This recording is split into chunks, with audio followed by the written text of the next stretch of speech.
Hi and welcome to Cakes and Conversations. Today we're going to learn to make the kunafa pistachio chocolate that's very trending and viral, the Dubai kunafa chocolate.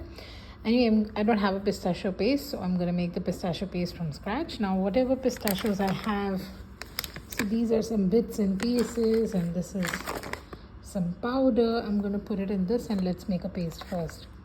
So this is a total of 83 grams. Now we're going to put maybe 10% oil in this, and then we're going to blend and make a paste.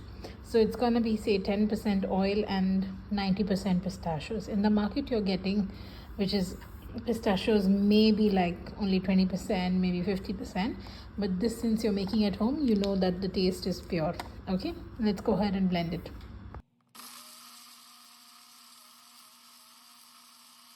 So now you see this is already like a paste. There is a little bit chunks of pistachio. I'll go ahead and add 2 tablespoons of milk powder to this, and also maybe a little bit of melted chocolate, maybe 50 grams, and blend it again. So let's do that. Now you can also add condensed milk for sweetness and omit the milk powder and white chocolate, but I don't have that right now. I'm just going to use milk powder and white chocolate. So now if you see, the pistachio paste is ready. I added the white chocolate and the milk powder, tasting exactly pistachios, smelling pistachios. I'm so glad.